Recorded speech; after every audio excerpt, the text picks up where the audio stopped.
ابو سعید خدری رضی اللہ عنہ سے روایت ہے کہ رسول اللہ صلی اللہ علیہ وسلم نے خطبہ دینے کے لیے آپ نے قیام کیا، ممبر پر کھڑے ہو گئے، پس جو کچھ ارشادات عالیہ آپ نے جو فرمایا اس میں سے ایک بات آپ نے یہ بھی فرمائی، آگاہ ہو جاؤ کسی بھی آدمی کو لوگوں کی ہیبت، لوگوں کا ڈر حق بات کہنے سے نہ روکے جبکہ وہ اس بات کو جانتا ہو۔ حق بات معلوم ہے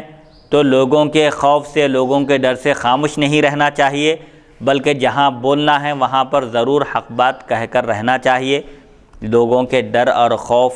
کی وجہ سے پیچھے نہیں ہٹنا چاہیے۔ لوگوں کا خوف، لوگوں کا ڈر حق بات کہنے سے مانع نہیں ہونا چاہیے۔ راوی نے کہا پس ابو سعید خدری رضی اللہ عنہ رو دیے اور فرمایا اللہ کی قسم ہم نے بعض چیزیں ہم نے دیکھی، حق بات کہنا چاہیے تھا لیکن عمراء کا، حکام کا خوف تھا جس کی وجہ سے ہم نہیں بول سکے، خاموشی ہم کو اختیار کرنا پڑا۔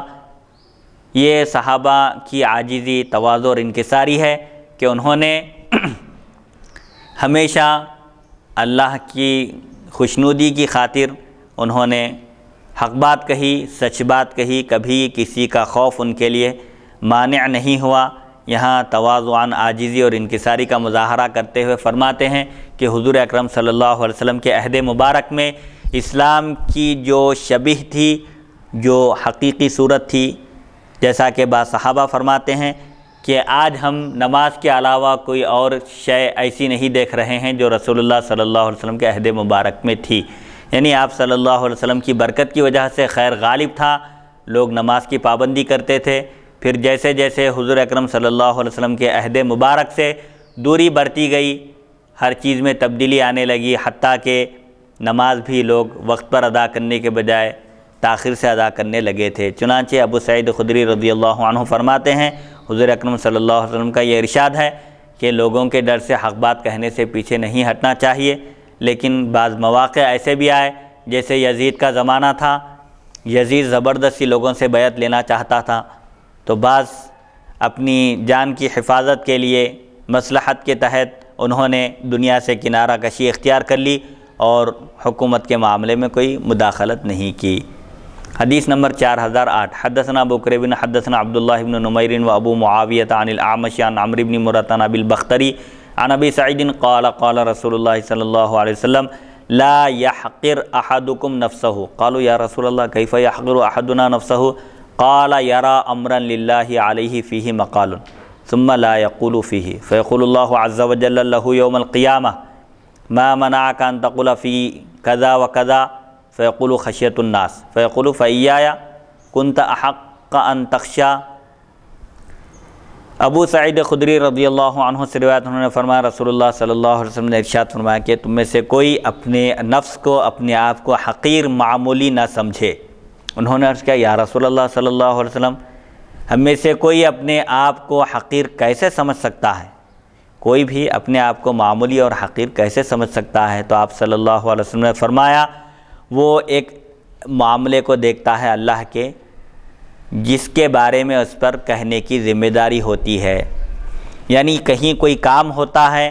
اور وہاں بندے کی یہ ذمہ داری ہوتی ہے کہ اگر وہ غلط کام ہے تو بندہ وہاں پر فوراً مداخلت کرے اور اپنی زبان سے کہہ دے کہ یہ کام شریعت کے خلاف ہے، اس سے دوری اختیار کرو، ایسا مت کرو،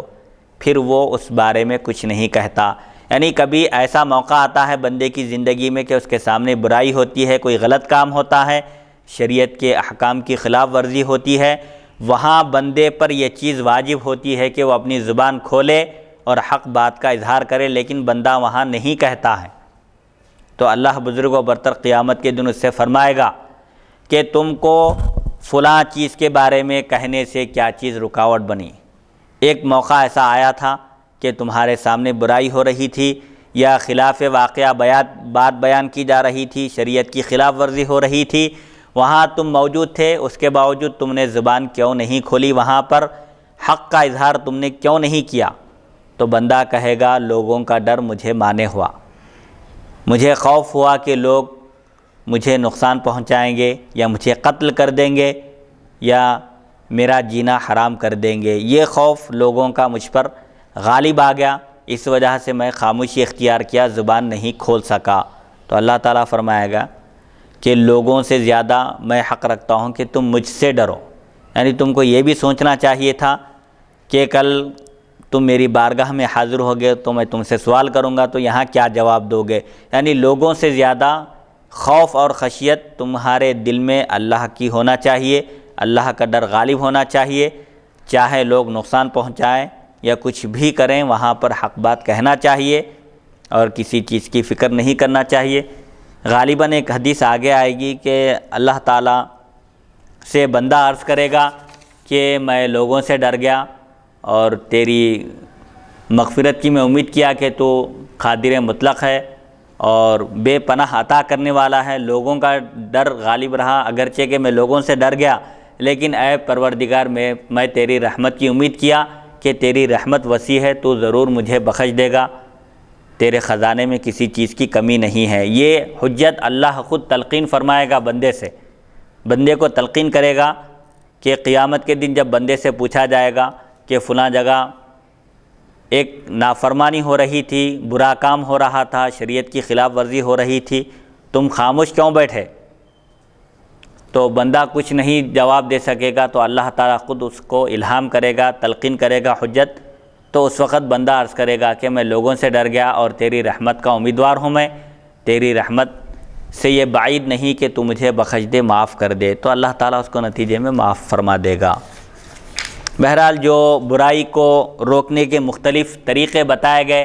ہاتھ سے روکنے کی قدرت ہے، ہاتھ سے روکے، والدین اپنی اولاد کو روک سکتے ہیں اور اسی طرح بڑے چھوٹوں کو روک سکتے ہیں، مرشد مریدین کو روک سکتے ہیں، اساتذہ طلباء کو روک سکتے ہیں، کیونکہ ان پر قدرت حاصل ہے۔ البتہ اگر کوئی ہم سے بڑا ہے تو ہم اس کو ہاتھ سے نہیں روک سکتے، تو زبان سے کہنا چاہیے،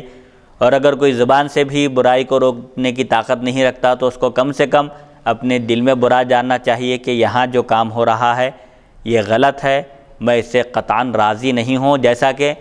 بعض احادیث شریفہ میں آیا ہے کہ اگر کوئی شخص برائی کے مقام پر موجود رہے اور زبان سے روک نہ سکے لیکن اس کو ناپسند کرے، جیسے کسی شادی میں فنکشن میں بینڈ باجا بج رہا ہے، وہاں ایک شخص موجود ہے لیکن دل سے برا جان رہا ہے، وہاں سے وہ ہٹ بھی نہیں سکتا، بالکل نکلنے کی کوئی گنجائش بھی نہیں ہے، لیکن برا سمجھ رہا ہے، تو وہ شخص ایسے ہی ہے جیسے وہ اس برائی کی جگہ موجود نہیں ہے۔ اور اگر کوئی برائی کی جگہ موجود نہیں ہے لیکن اس کے دل میں برائی کرنے کا ارادہ ہے، فلاں جگہ بینڈ باجا بج رہا ہے یا فلاں جگہ دھماکے ہو رہے ہیں، اس کو خوشی ہو رہی ہے، بے قصور افراد مارے جا رہے ہیں یا برائی پر اس کو خوشی ہو رہی ہے، تو وہ شخص ایسے ہی ہے جیسے وہ برائی کی جگہ موجود ہے، یعنی اس سے راضی اگر ہے تو برائی کرنے والوں کے ساتھ وہ شامل ہے۔ اسی لیے دل سے بھی برائی کو برا سمجھنا چاہیے، ہاتھ سے روکنے کی قدرت ہے، ہاتھ سے روکنا چاہیے، زبان سے اگر ہاتھ سے نہیں روک سکتا تو زبان سے روکنا چاہیے، اور اگر زبان سے بھی روکنے کی طاقت نہ ہو تو کم سے کم دل میں تو برا خیال کرے، یہ ایمان کا ادنا درجہ ہے، اس لیے کم سے کم دل سے تو برا جاننا چاہیے۔ ابو سعید خدری رضی اللہ عنہ سے روایت، انہوں نے فرمایا مروان نے عید کے دن ممبر باہر نکالا۔ عام طور پر ممبر اندر ہوتا تھا اور ممبر پر کھڑے ہو کر خطبہ دیا جاتا تھا، لیکن مروان جو گورنر تھا اس نے سنت کی مخالفت کی، ممبر باہر نکلوایا اور نماز سے پہلے خطبہ دیا عید کے دن۔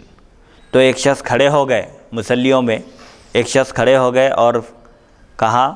اے مروان تم نے سنت کی مخالفت کی، سنت یہ ہے کہ ممبر مسجد کے اندر ہو اور مسجد کے اندر سے خطاب کیا جائے، خطبہ دیا جائے، اور دوسری مخالفت جو تم نے کی وہ یہ ہے کہ تم نے پہلے خطبہ دیا بعد میں نماز پڑھائی۔ تم نے آج کے دن ممبر باہر نکلوایا جبکہ اس سے پہلے ممبر باہر نہیں نکلوایا جاتا تھا، اور تم نے نماز سے پہلے خطبہ دیا جبکہ پہلے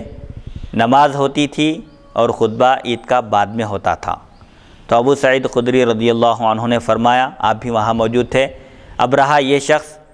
جو برسر عام کھڑے ہو کر گورنر کے خلاف کہا کہ تم نے سنت کی مخالفت کی، ممبر باہر نکلوایا اور نماز سے پہلے خطبہ دیا، اس شخص نے اپنی ذمہ داری پوری کر دی۔ ان کے ذمہ جو کام تھا، کہیں برائی ہوتے ہوئے دیکھو، طاقت ہاتھ سے روکنے کی قدرت ہے، ہاتھ سے روکو، ہاتھ سے نہیں روک سکتے، حکومت کے کارندے ہیں، ان کے ہاتھ میں تلوار ہے، حکومت کی باغ ڈور ہے، لگام سنبھالے ہوئے ہیں، عنان حکومت ان کے ہاتھ میں ہے تو ہاتھ سے نہیں روک سکتے، زبان سے کہہ دیا اس شخص نے تو اس نے اپنی ذمہ داری پوری کر دی۔ میں نے رسول اللہ صلی اللہ علیہ وسلم کو ارشاد فرماتے ہوئے سنا کہ تم میں سے جو کوئی برائی کو دیکھے اور وہ اس کو اپنے ہاتھ سے بدل سکتا ہے تو اس کو چاہیے کہ وہ ہاتھ سے روک دے برائی کو، اور اگر ہاتھ سے نہیں روک سکتا تو اپنی زبان سے روکے، اور اگر اپنی زبان سے بھی نہ روک سکتا ہو تو اپنے دل سے روکے، یعنی دل سے برا جانے، اور یہ ایمان کا ادنا کمزور ترین درجہ ہے۔ مروان یہ بنو امیہ کا گورنر تھا اور اہل بیت اطہار کے خلاف یہ زبان درازی کیا کرتا تھا، اور حضرت سیدنا علی رضی اللہ عنہ کے خلاف کہا کرتا تھا خطبوں میں۔ اس نے دیکھا کہ لوگ جب برسر عام ممبر پر کھڑے ہو کر بنو امیہ کے لوگ اہل بیت اطہار کو برا بھلا کہہ رہے ہیں تو لوگ کیا کیے، اس وقت تاریخ کی کتابوں میں بیان کیا جاتا ہے کہ نماز پڑھ کر جانے لگے، کیونکہ عید کا خطبہ سننا مسنون ہے جبکہ جمعہ کا خطبہ سننا واجب ہے، تو لوگ نماز پڑھ کر گورنر کے خطبے میں، مروان کے خطبے میں بیٹھنے سے گریز کیے جانے لگے۔ تو اس نے یہ ترکیب کی کہ پہلے خطبہ دے دیا جائے، نماز کے انتظار میں لوگ بیٹھیں گے اور زبردستی سنیں گے بنو امیہ جو اہل بیت اطہار بنو ہاشم کے خلاف جو تقریر کریں گے، عوام اس کو سنیں گے۔ اس کے لیے کیا کرنا چاہیے؟ چنانچہ اس نے تبدیلی کر دی کہ پہلے نماز کے بجائے خطبہ دیا اور خطبے میں اہل بیت اطہار بنو ہاشم کو اس نے برا بھلا کہا۔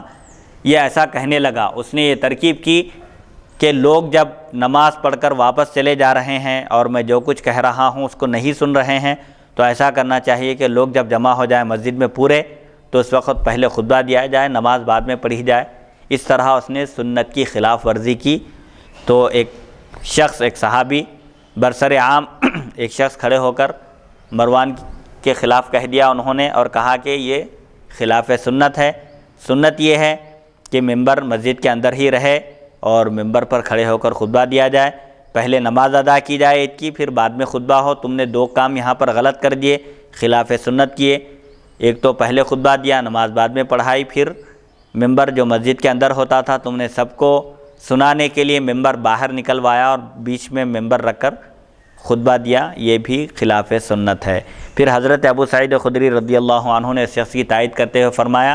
کہ اس شخص کی ذمہ داری اتنی ہی تھی کہ گورنر کے خلاف انہوں نے بیان دے دیا اور کہا کہ یہ شخص خلاف سنت کام کیا ہے۔ پھر آپ نے ایک حدیث پیش کی کہ ہاتھ سے روکنے کی قدرت ہو تو ہاتھ سے روکنا چاہیے، اور اگر زبان سے روک سکتے ہیں تو زبان سے روکنا چاہیے، زبان سے بھی روکنے کی قدرت نہ ہو تو دل سے برا جاننا چاہیے۔ یہ ایمان کا کمزور درجہ ہے۔ ایمان کا پاورفل، طاقتور درجہ یہ ہے کہ اپنی طاقت کا، اپنے اثر و رسوخ کا استعمال کر کے بدعتوں کا اور منکرات کا سد باب کرے، دروازہ بند کر دے، اور جہاں تک ہو سکے بدعتوں کو، خرافات کو ختم کرنے کی کوشش کرے۔